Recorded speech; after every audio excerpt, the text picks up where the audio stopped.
So today the president said that a majority of Republicans have signed on to Senator Scott's tax plan. That does not seem to be the case. Senator Scott said that today. Mitch McConnell had said that the party is not behind this. Are there any Republicans that you can think of or the president might be referencing that is currently behind this? Do you count the chairman of the Republican committee as an important Republican? He is the chairman of a committee, but if no other Republican... It's actually a she, the chairman of the Republican Party. There. So Chairman Ronna McDaniel praised Senator Scott's proposal as a, quote, clear plan for Republicans that offers, quote, real solutions. She's the chairwoman of the party.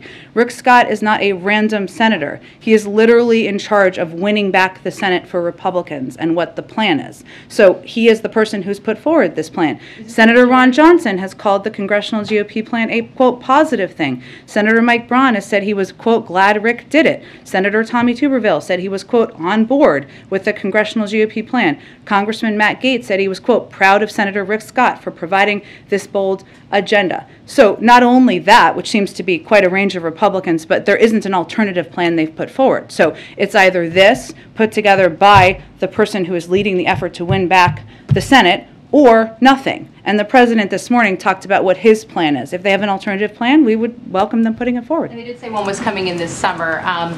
And as far as Senator Scott goes, he acknowledged today that a majority is not behind him. He says this is his individual plan for this. I do want to ask as well, I mean, the Department of Justice was very swift in responding to school board members who felt like they were being harassed and intimidated a couple months back.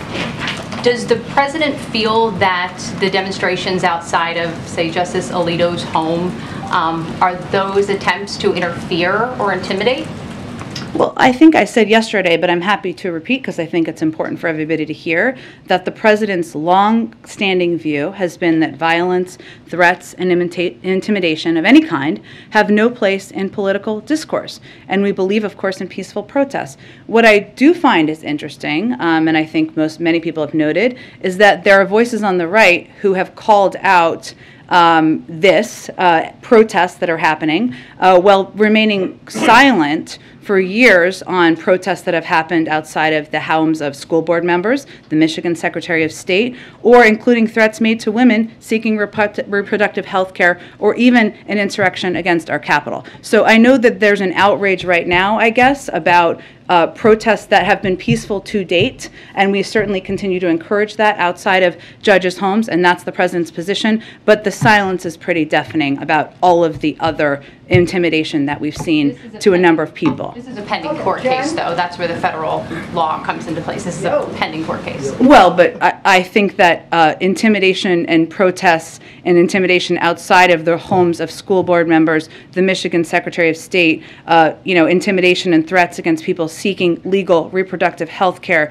and against our Capitol and American democracy also warrant some outrage, and we haven't really seen that. Go ahead. Jen, you mentioned this